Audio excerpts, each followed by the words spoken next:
Hi, my name's John Cordy and I'm a guitarist of no reputation whatsoever, and I try to play jazz, obviously. Now you find your way to my channel somehow, and this is the video that you weren't hoping to watch, but you're here now, so you might as well. Some time ago I was talking to a friend who plays jazz, and I was saying that I try not to use sheet music if I'm playing jazz live or any music live. And they sort of asked me why, and kind of sort of mocked it a little bit, as if I was sort of missing a trick. And at the time I didn't really have a good reason. I couldn't articulate myself in a way that made sense, so I just sort of went quiet. And and now looking back, it seems fairly obvious to me what I should have said, but as with all these things, you leave it too late. I tried to play jazz music. I wouldn't say I'm a good jazz player or anything, but it's an art form that I'm interested in, and I'd like to be good at it, even if I'm not. Now, obviously, you see a lot of stuff written down about jazz music, and you know, a lot of kind of lick lessons and packages and all this sort of stuff.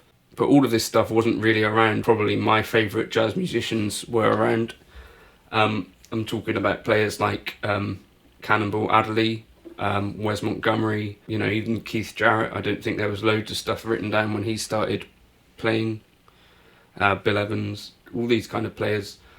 So I think sort of the golden era of jazz, kind of between 1940 and 1960, you know, that kind of era. There wasn't loads of jazz education as far as I'm aware, but there was still loads of great jazz music. So I think that shows us something. I'm not sure what. So when it comes to the question of why wouldn't you just use sheet music, so the reason that I would use sheet music potentially is if I got to play, you know, a handful of tunes, maybe 10 or 15, and I don't have the time to really delve into each tune and learn it properly, but the gig is coming up anyway, or it might be a short notice gig, or it might be something that I've never played before and someone says, well, I want to play this, can you play this? And I could say, well, I've never heard the song before, but I'll give it a go.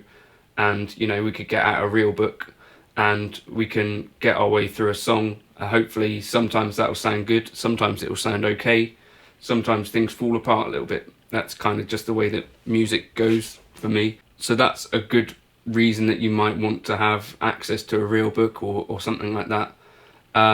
Then the other thing is if you're a beginner delving into the jazz world, or even intermediate, you know, whatever level you're at, sometimes there'll be a change that you hear in a tune. I'll come back to that, but because that's kind of key. And you think, well, what was that? You know, and you might come up with a little idea yourself, and you think maybe it's something close to that. And you might want to double check whether that's what someone else thought as well. So those are maybe some reasons that you might want to keep a real book around. But the analogy that I probably think works well for this is you can read a script for a movie, like I did the other day. I started reading the script for Moon, the sci-fi film, and that's got kind of some of the key stuff that's in the film within that script. You know, it's got the words that are said, and it's got kind of context. But I think probably most people would agree it's very different reading a script than it is to watch the actual film, right? And for me, that's kind of what sheet music, particularly in the jazz form, kind of looks like. Most of the time we'll have like a melody written out, the main melody of the tune, so that's like the words that are sort of spoken, right?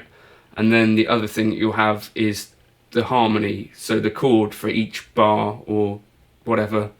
That's sort of the context, that's sort of what's happening in the scene. And you might have like a tempo indication, that's sort of like the timing, and you've got sort of an outline of what happens, so you could maybe approximate what that tune should sound like. But really, if you listen to the tune So What, Miles Davis, and you look at it on paper, I think if you looked at what happens on paper, it sounds kind of different, especially if you were looking at just a lead sheet, to what the actual record ends up sounding like. Similarly to All Blues, you can read a lead sheet of it, but most of those won't have this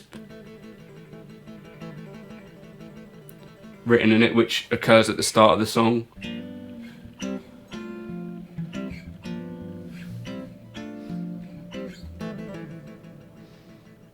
Bill Evans is doing this comping thing. I think it's Bill Evans playing on that.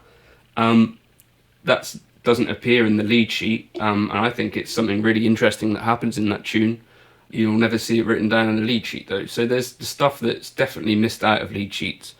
So that's the way I like to think of it. Like you've got an idea of a song, you've got recordings of songs, and then you've got sort of lead sheets, which are kind of this skeleton, or real books, a skeleton of what the tune approximately looks like written down.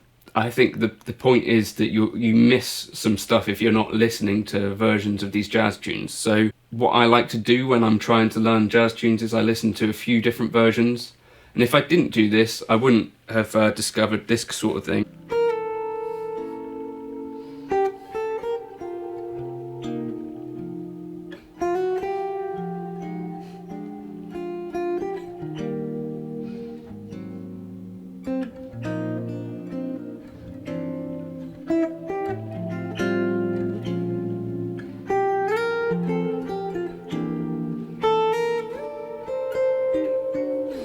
So there's interesting stuff hopefully happening there that will never be written down in a real book.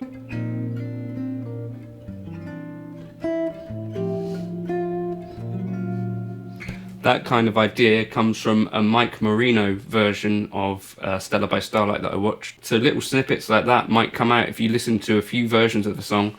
Not to mention if you listen to the original versions of the songs by the composers, you can often hear things that were lost in subsequent versions of tunes. You know, these big string arrangements of tunes from the 30s and stuff. When some of these standards were written, I think there's a lot of really cool stuff if you listen back to the originals. Not only that, but you can then also listen to people like Chet Baker or Peggy Lee. These are versions that I listen to kind of get an idea of what's close to the original melody. Some players will change a melody quite a lot and not necessarily play it super close to the original, like Charlie Parker for instance. In the tune Cherokee, he changes things up quite a bit. Django Reinhardt's another one where, you know, that the original melody is kind of there but only really referenced a little bit, and then he's off improvising. So I think it's worth listening to lots and different versions of tunes that you're learning, and you'll find that there's lots to learn and lots to hear in those tunes that definitely won't be written down in a real book. So that's just some of my thoughts on that. You're testing your ear, and you'll find that the more you do this, kind of the more you can start to pick out, and you know, you can pick out different voicings.